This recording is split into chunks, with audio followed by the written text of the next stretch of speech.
I'm going to try to turn this stack of wood into $20,000. And then I'm going to give it away for free. See, I have a problem, and I give away stuff on my YouTube channel all the time. And I am like 6 months behind on getting this winner their guitar. So let's get started and not keep this guy from waiting any longer. So for the tops, we have this crazy looking myrtle wood burl. You can't really tell how crazy it is, but you will once we get some color on it. And then the rest of this is perfectly quarter sawn sapele. And what I mean by that is that this is perfectly vertical. You see those lines of grain? It's going to be really, really stable. So none of this is actually flat. We have to run it through the jointer and the planer to get something stable and perfectly flat to make a guitar. Nobody likes a warped guitar.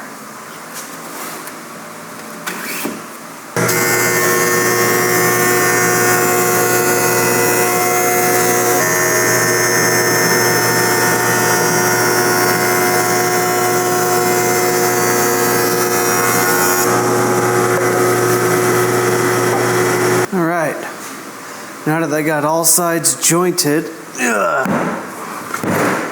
need to run them through the planer.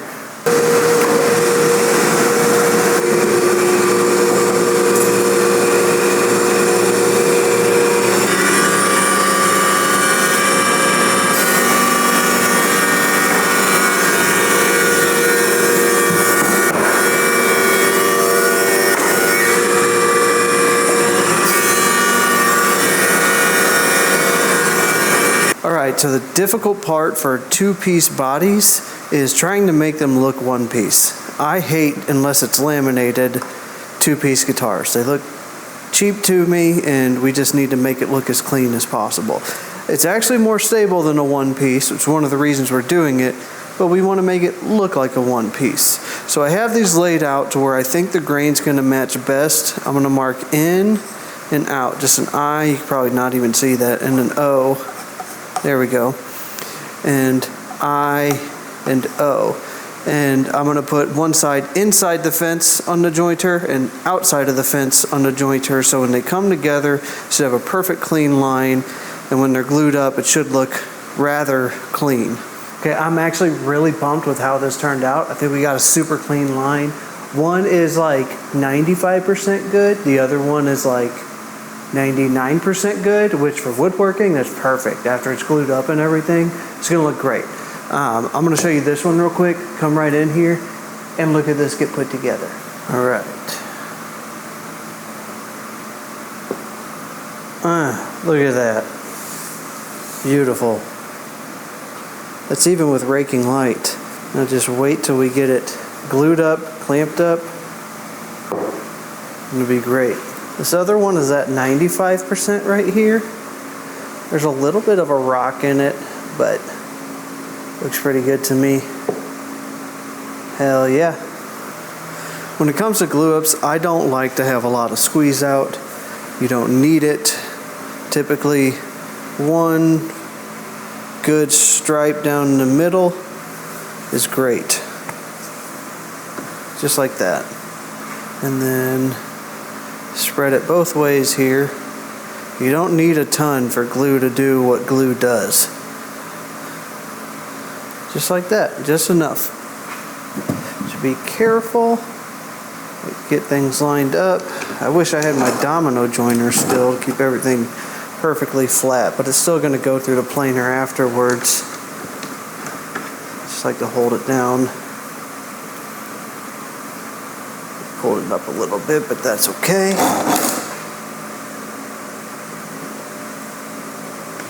I like to hold it to where it's as close as possible. And that way, like right there, I don't even feel nothing. That's great. Great. Wonderful glue up. That's done right there. For safe measure, put one more on the back. That, my friends, is the right amount of squeeze out. Just a tiny little bit. We're not going to wipe it. We're going to scrape it off with a chisel before we send it through the planer.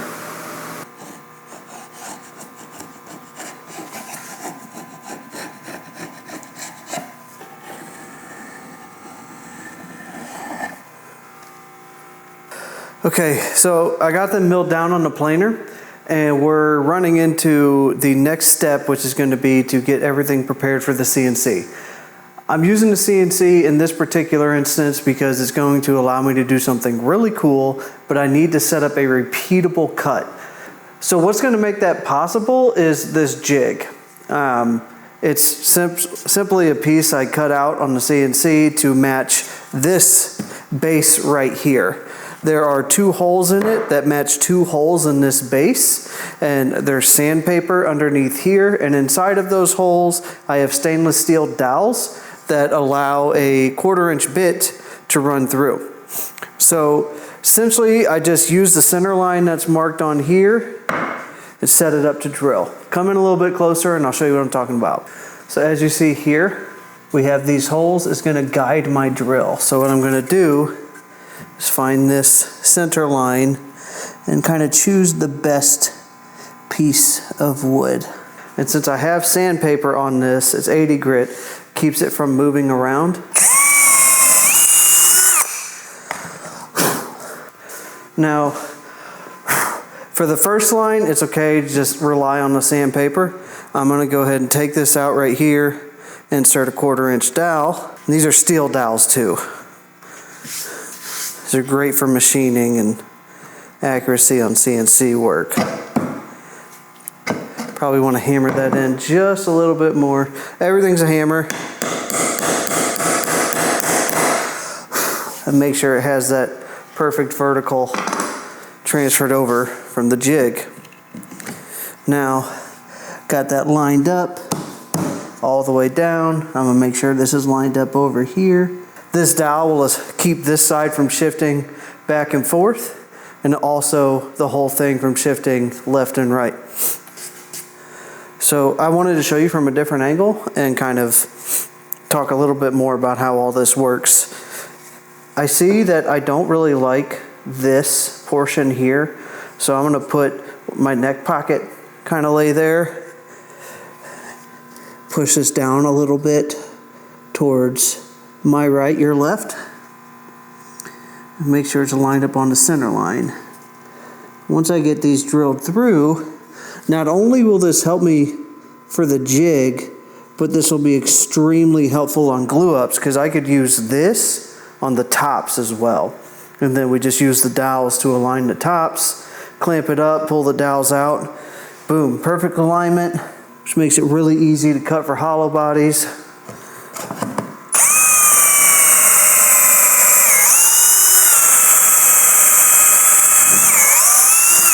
Cut that out. Dead center. Everything's a hammer.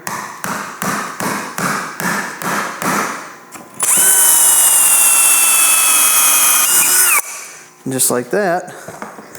All right, so this is the jig. It's basically a square that has 2 holes directly centered in it, the same space as my drilling jig here. Make sense? And now all I have to do is find those holes.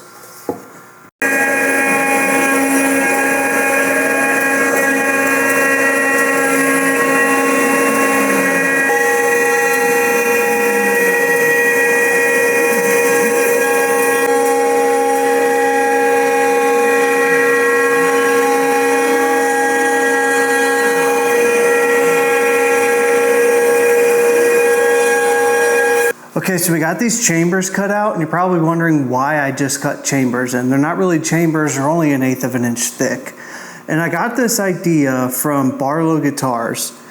He's the baddest in the game, can't beat him, and basically I'm gonna fill this with epoxy, sand everything down flat, and then glue the top on. It'll give me basically like not a binding, but another layer to the guitar without having to spend too much time making a sheet of epoxy or doing anything crazy. I'm going to use this metallic white pearl sort of color, and hopefully, hopefully 1/8 of an inch will be deep enough to really get that pearlescent sort of color or texture rather.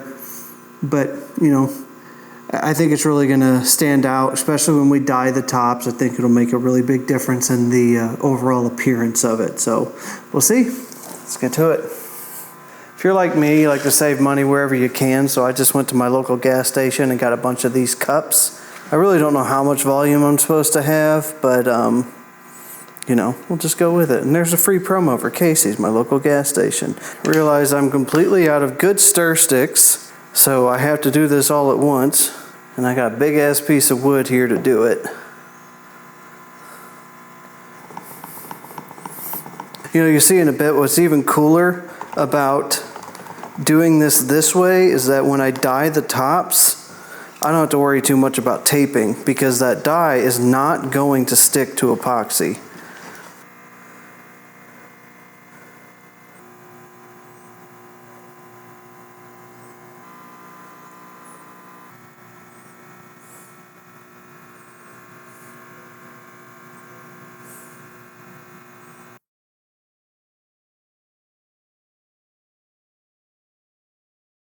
All right, so we got the bodies kind of hollowed out, weight reduced, and I have them set to the side. And now I need to get working on these tops. I don't know if this is going to be thick enough for 2 tops, so I'm going to have to scavenge around and really see. I know if I book match this right now, it's going to be too thick, but I don't know if I could split those 2. Normally I like to have like 1.25 inches to work with to get everything down to get 2 tops out of it, and this is 15/16, so it's really close. I like my tops to be around 3/16 thick if I'm going to do any sort of blending around the edges or chamfering, but we're just going to have to see. So it's just going to be a straight book match right down the middle. We'll see what it looks like. I got this set up as best as I possibly can. I have a relatively clean, relatively new Resaw King blade in it. So we should hopefully get it pretty clean. If not, then I'm going to be scrambling to do something new with a different top. Let's find out.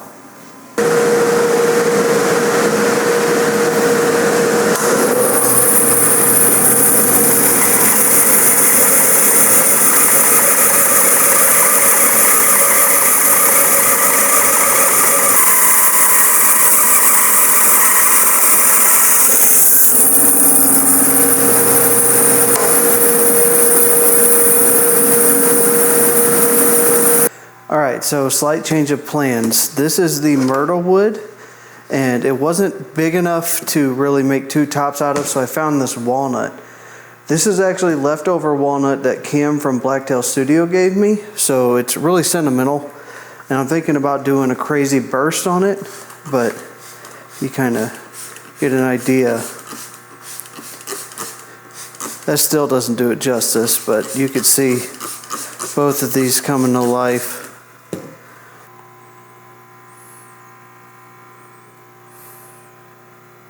We obviously need to use epoxy to adhere these due to using this epoxy down here, but I chambered this strictly for weight, and if I didn't chamber it and take out, you know, some sort of weight in the middle, it would have been about 14 pounds when done. So this is not completely necessary, but I'm going to go ahead and just seal the inside, just one little quick layer, because I don't want to add weight back to it, but I want these guitars to be playable anywhere, any climate, and last as long as possible. So although these will never see the light of day ever again, and the guitar will be sealed pretty well with 2K acrylic, this is just that extra measure I wanted to take. What's great about epoxy is there's like so much working time. I could take my time with this and make sure I get absolutely everything.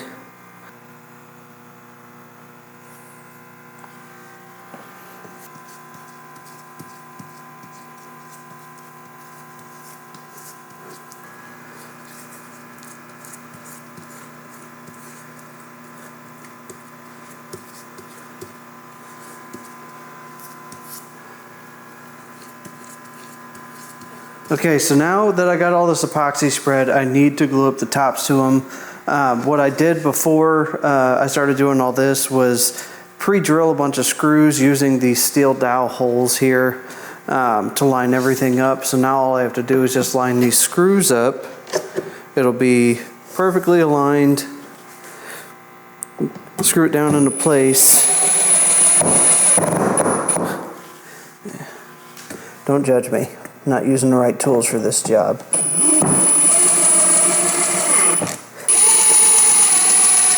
Since I only have a certain amount of clamps, we're going to go ahead and clamp them up together. The myrtlewood burl one here is going to go to that winner, but the walnut one is going to be for sale. In order for me to do giveaways, I have to sell guitars. Have I ever mentioned I hate glue-ups? I don't know if it's just because I'm impatient or they can get stressful, but there's nothing exciting or exhilarating about them. Really wish there was a way for epoxy to just be like instant curing, which I know there is, like UV curing, but it's never good enough for glue ups like this. That's only like surface level stuff. So clamps are freaking expensive. I spent like $1,000 on clamps in the past 3 years, and it's still not enough. Everyone knows that old adage, you never have enough clamps. And I'd say that's true. But at least I could do it this way and clamp 2 bodies up at once.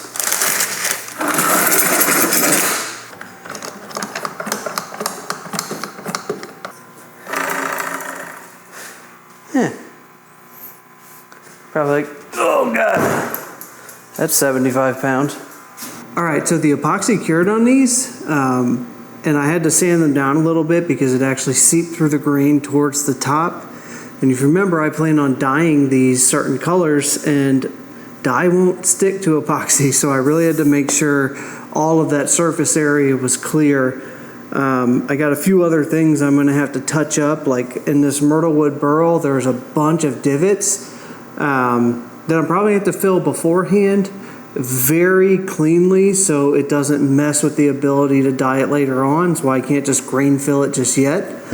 The walnut shouldn't be too bad. I did have a little bit of an overfill on the epoxy. Probably used a little bit too much, but it's fine.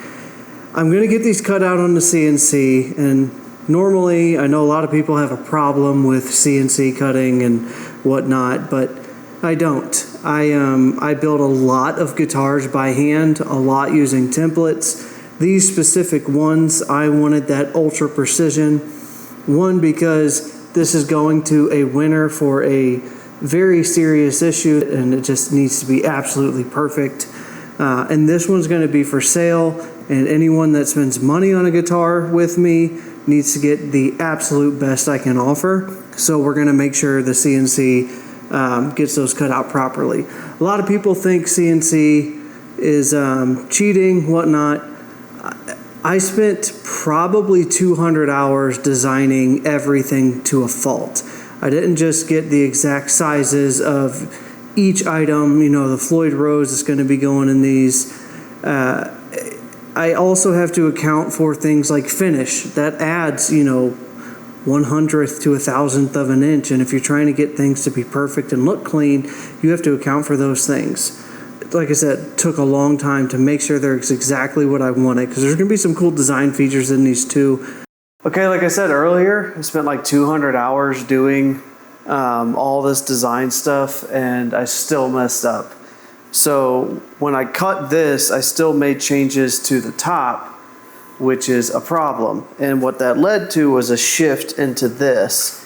And I have these holes here for string ferrules, or not string ferrules, 440 ferrules, and the wiring channel cuts right into it. So I have to plug this in order to make it work. So really, I'm just going to cut out a square on the CNC. And the great thing about this jig, still got these dowels in here, plop it right back on there, cut the same size square, back into this, plug it, flatten it, and should be good to go. I'll get that done, and then we can finally get this cut out after doing the backside and really see what this is going to look like. Okay, so I got this little plug right here, and you can see that. And we just cut this plug into that position on the CNC. I'm going to glue it real quick, and this is going to be painted with graphite paint, so hopefully you'll never even know that this happened unless you watch this video. But I should do a test fit, but we'll just cut it back out if it doesn't work. Do a little bit there.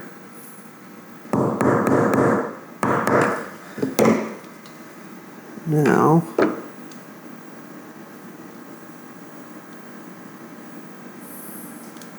make sure the glue gets into there real nice and good like. Just like that. Instant. Plugged. Now we can recut and should be able to fit that hole in there for the ferrule. Cool.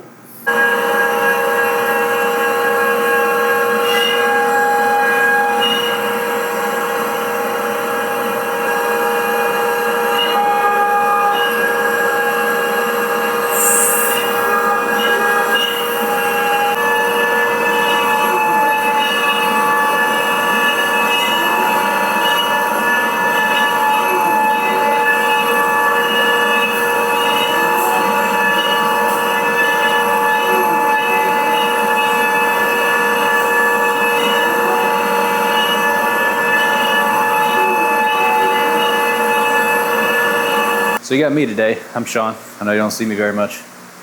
Usually running the camera or doing some shit behind the scenes. But today, we're working on this thing here. It's got a bunch of pits and stuff that need to be filled. So I've got a little bottle of CA glue and this tiny little thing. I don't know if you can see that, but that's to get into these small cracks and crevices. And of course, got the accelerator.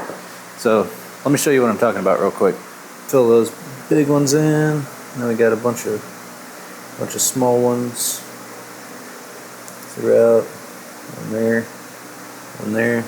All right, so we got our medium CA glue. Using this so it doesn't seep into the wood per se. Just gonna make sure that we fill all these crevices properly.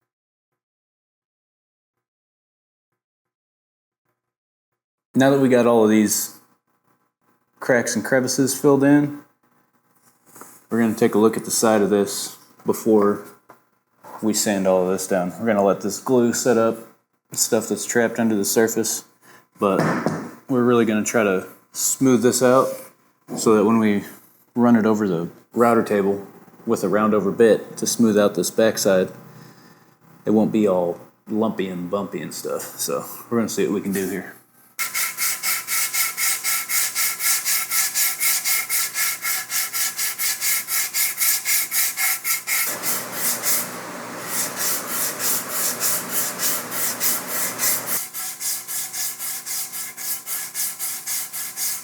So I sanded this with 120 to get rid of some of the bumps and divots and stuff. Like there's a couple of pretty mean ones here and down in here. I was doing that so that this body line would be nice and smooth and consistent and there wouldn't be anything weird when you looked at it or felt it. And I just got done sanding it with 180 so we can kind of start the finish sanding process, but we're probably gonna have to run this through the router table one more time just to smooth out this chamfer. Okay.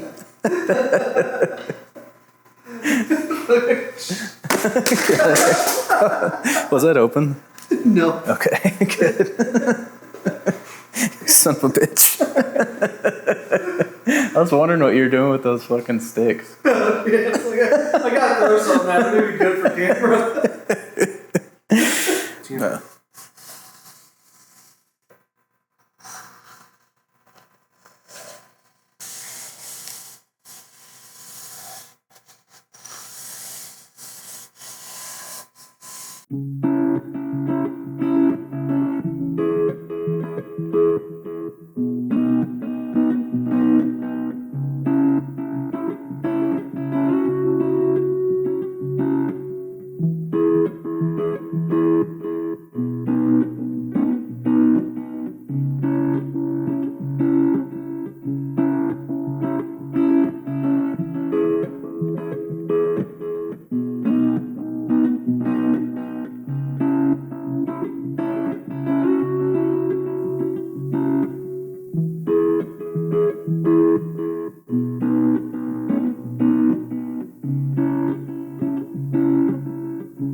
right, so you've seen me color these. We got like a purple burst and sort of like a tobacco style burst on both of these. I sealed the color in with a de-wax shellac. The purpose of the de-wax shellac is to lock in the color. It keeps it from bleeding out. We do have some crazy cool colors, and they're about ready to be sanded and polished up. Right here is like a purplish gray burst for our winner. This is what he chose, and I think it's stunning against that. He chose not to have the bevel carve. Some people like it, some people don't. And then the sort of tobacco yellow center on the walnut, which I just think is super, super cool. It's like vintage meets modern all in its own right. For the next video, I'm going to be working on the necks. We have some rich light, keeping longevity in mind. This is a sort of a paper material. It's been heat pressed into a super, super strong composite. It's not going to expand. It's not going to warp. It's going to hold the fret ends really, really, really well. And we're going to be pairing this with all quarter sawn wood. I haven't decided what I'm going to do with the necks yet, but I know it's all going to be quarter sawn. It's going to be super stable. The whole goal here is longevity and obviously playability and beauty. Make sure you stick around for the next video and you'll see these things come to life and played and in the hands of the people who will own them.